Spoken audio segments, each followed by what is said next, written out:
Olá, alunos! Sejam bem-vindos a mais uma aula sobre o novo Código de Processo Civil. Lembro a todos que essa aula é destinada para um advogado militante, para aquele que precisa saber o que eu preciso mudar na minha prática forense com a entrada em vigor do novo Código de Processo Civil. Mas os alunos também podem aproveitar. Se você quiser ter acesso a todo o meu material didático, é só baixar o meu aplicativo para celular. Ele está disponível na Apple Store ou na Play Store. Lá você procura por Professora Fernanda Rezende. Assim, você vai ter acesso a todo o meu material didático, aos slides, algumas tarefinhas e a esses vídeos também, ok? Bem, nós vamos conversar hoje sobre um tema bastante utilizado no dia a dia do advogado. São as tutelas provisórias, que nós costumeiramente conhecemos como liminares, mas que o novo Código de Processo Civil trata por uma expressão única, chamada de tutelas provisórias. Para isso, eu vou dividir essa aula em 3 blocos, então vai ficar mais didático para a gente, tá bom? Vamos lá.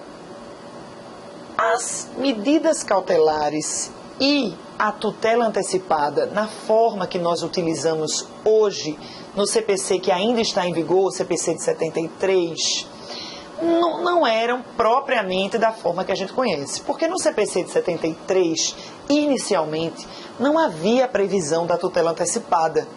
Então, quando o advogado precisava se utilizar de uma medida de urgência, porque o seu cliente, por exemplo, vamos imaginar que o cliente precisasse de um atendimento médico emergencial e o plano de saúde estivesse se negando a cumprir com uma cláusula contratual.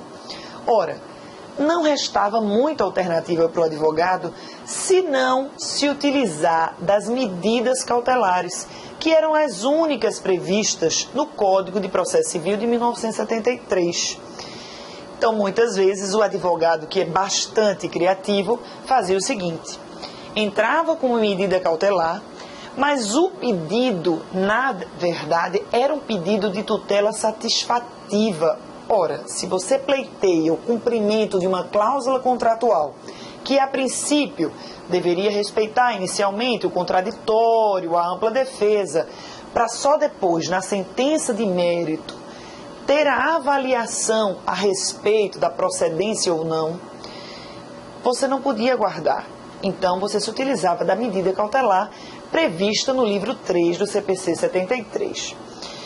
E aí, com o passar dos anos, essas tutelas, que deveriam ser de apenas proteção, começaram a ser concedidas com caráter satisfativo. Até que em 1994, o nosso código foi alterado e foi inserida a tutela antecipada na forma que a gente conhece hoje, lá no artigo 273 do CPC 73.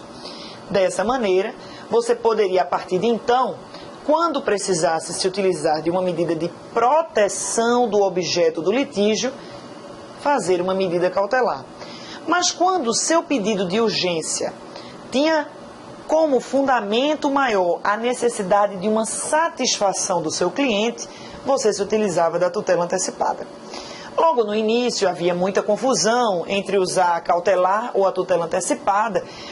Às vezes a gente se confundia, tanto é que houve uma reforma criando a possibilidade de fungibilidade entre a tutela cautelar e a tutela antecipada, de tal maneira que, se o juiz recebesse um pedido cautelar e entendesse que, de fato, o que o autor pleiteava era uma satisfação, ele poderia receber a cautelar como pedido de tutela antecipada e não extinguir o processo sem resolução de mérito, né, como ocorreu inicialmente. Muito bem, feita essa pequena retrospectiva histórica, como vai funcionar as tutelas antecipadas e as cautelares no novo CPC, o CPC 2015?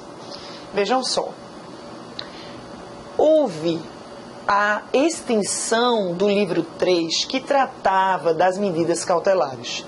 Então, o CPC 73, que dispunha de uma maneira bastante analítica de cada uma das cautelares, busca e apreensão, arresto, sequestro, medida cautelar para sustação de protesto e entre outras inúmeras previstas no livro 3, que desnecessariamente tinham um rito estipulado no CPC, quando na verdade a gente sabe que basta o poder geral de cautela para proteção.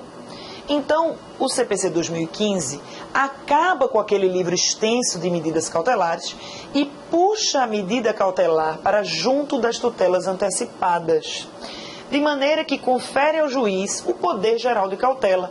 Então, nós teremos, a partir de 2016, as medidas cautelares inominadas. Obviamente que se você quiser continuar utilizando a nomenclatura de medida cautelar de busca e apreensão, poderá fazê-lo, mas não haverá uma nomenclatura específica e extensa regulamentação sobre essa matéria. Todas agora passam a ser cautelares inominadas, ok? E dependendo do pedido, se você quiser dar um nome, poderá continuar.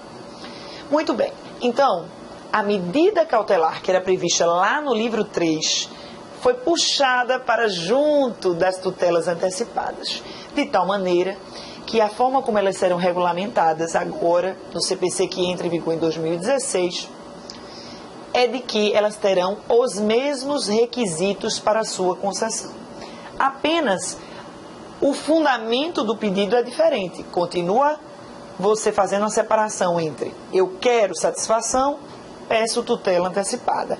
Eu quero apenas proteger o objeto do litígio, garantir o resultado útil do processo, então eu me utilizo da medida cautelar, em que pese os requisitos vão ser agora idênticos para ambos.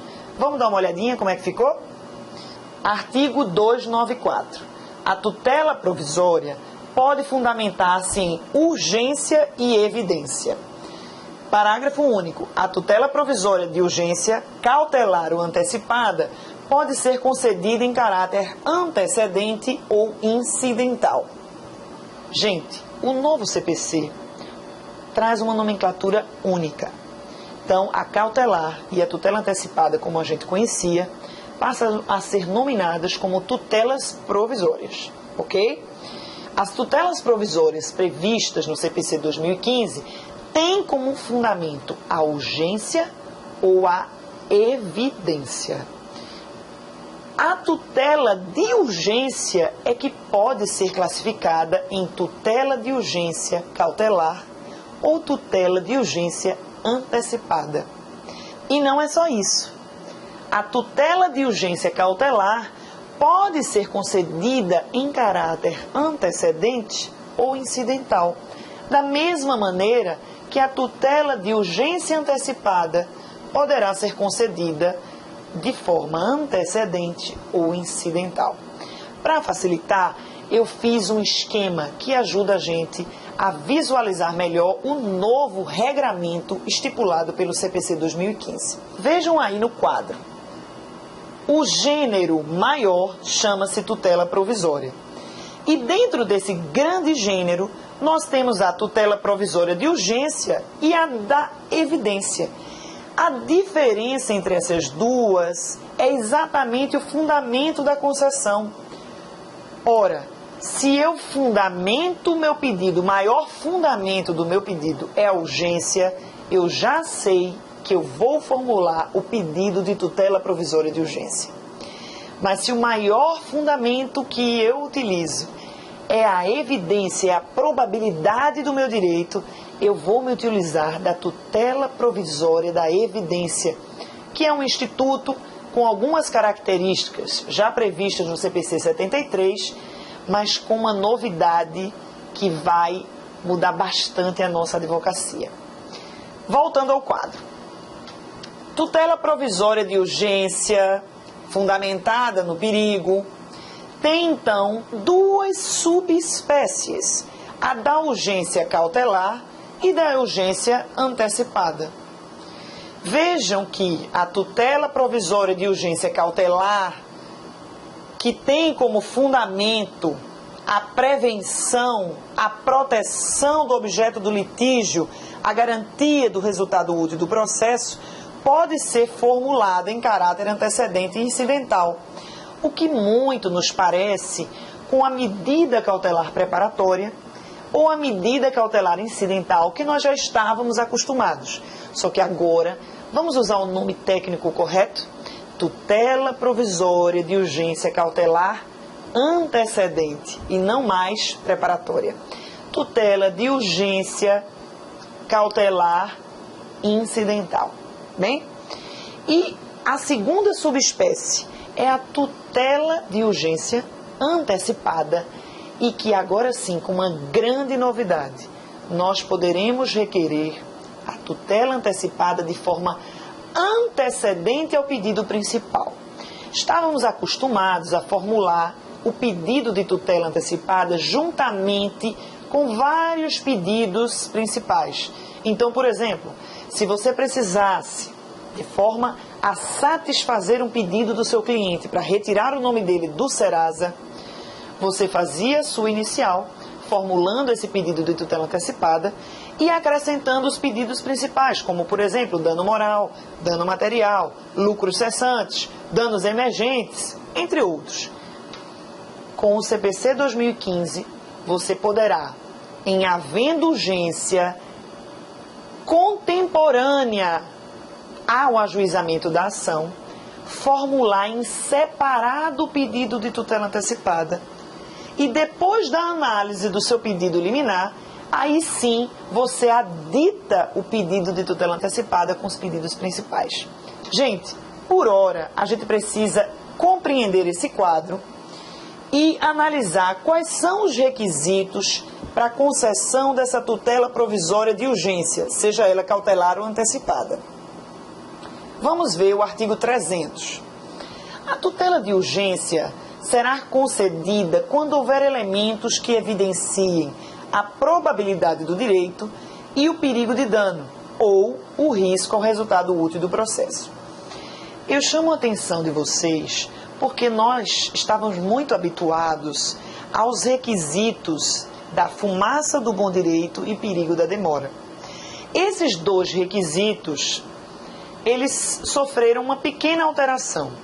Na verdade, tanto para pleitear uma cautelar como uma tutela antecipada no CPC 2015, você precisará comprovar os requisitos de probabilidade do direito e perigo da demora.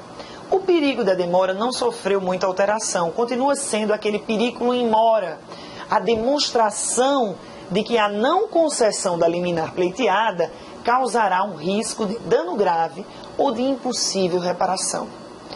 Mas a probabilidade do direito nos trouxe algo de novo. Vejam que o Código não utilizou a expressão que estávamos acostumados de verossimilhança da alegação. Não utilizou a expressão que também estávamos acostumados da fumaça do bom direito, nem mesmo a expressão de prova inequívoca. O artigo 300 traz como novidade o requisito de probabilidade do direito. E você diz, professora, será que reinventaram a roda? Transformaram 6 por meia dúzia? Não, na verdade, é que esse requisito, numa interpretação sistemática do novo CPC, vocês poderão perceber durante as nossas aulas que ele exige mais na redação da sua petição.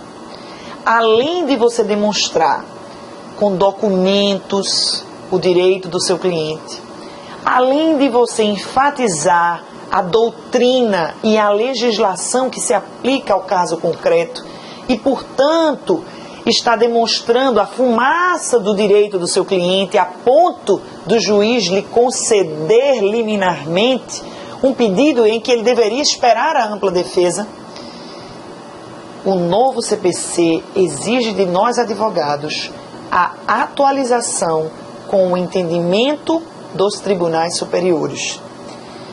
Isso mesmo, a probabilidade do direito tem a ver com a fumaça do bom direito, com a prova inequívoca, mas sobremaneira com a demonstração de que este entendimento que você alega está consolidado em tribunais de justiça, em tribunais regionais federais ou nos tribunais superiores.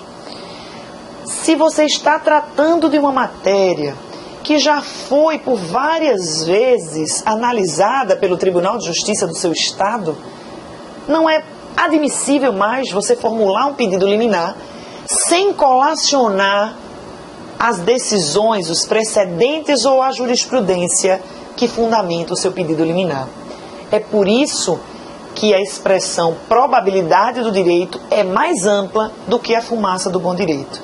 Porque nós vamos demonstrar a partir de agora quais os entendimentos judiciais que já tratam sobre aquela matéria, deixando praticamente nenhum espaço para a não concessão da liminar que você pleiteia. Ok? Segura aí as dúvidas, porque é uma interpretação sistemática. Então a gente precisa avançar um pouco para entender toda a dimensão do conceito probabilidade do direito. Continuando. E para a concessão, professora, dessas liminares? Vejam que eu não estou ainda fazendo diferença entre cautelar e antecipada. Estamos no gênero, que é a tutela provisória de urgência. Ora, para a concessão da tutela provisória de urgência, você vai atender os dois requisitos e, eventualmente, o juízo poderá, sim, exigir caução real, caução fidejussória, poderá designar uma audiência de justificação prévia, tanto para a tutela antecipada quanto para a cautelar. Lembrem-se que agora elas estão juntas. Muito bem, voltando ao nosso material, vamos dar uma olhada no artigo 302, que regulamenta a responsabilidade pela concessão dessa tutela de urgência. Independentemente da reparação por dano processual, a parte responde pelo prejuízo que a efetivação da tutela de urgência causar à parte adversa. Nós, como advogados militantes, acho que é difícil lembrar de alguma petição inicial em que a gente não formule uma tutela antecipada. É difícil lembrar de alguma ação inicial que não tenha um pedido cautelar ou de tutela antecipada. E, com esse costume, nós acabamos esquecendo do que ao réu pode ser causado como um prejuízo caso essa medida cautelar ou tutela antecipada venha a ser revogada, reformada ou cassada pelo tribunal. E então, considerando agora que você advoga para a parte adversa, o que fazer quando aquele pedido formulado é passível de causar ao réu um dano grave de difícil reparação? E então, com o recurso, você consegue reformar a decisão, cassar uma decisão liminar, seja de natureza cautelar ou antecipada. Ora, o novo CPC dispõe de um artigo que regulamenta a responsabilidade do autor. E, para tanto, nós, como advogados de autor, teremos que avisar o cliente a respeito dessa responsabilização, que pode, sim, vir a ser fixada pelo juízo e cobrada nos mesmos autos em que foi concedida a liminar de tutela antecipada ou cautelar. Inciso 1º, a parte responde pelo prejuízo que a efetivação da tutela de urgência causar à parte adversa se a sentença lhe for desfavorável. Se, obtida liminarmente a tutela em caráter antecedente, não fornecer os meios necessários para a citação do requerido no prazo de 5 dias. Se ocorrer a cessação da eficácia da medida em qualquer hipótese legal. E 4.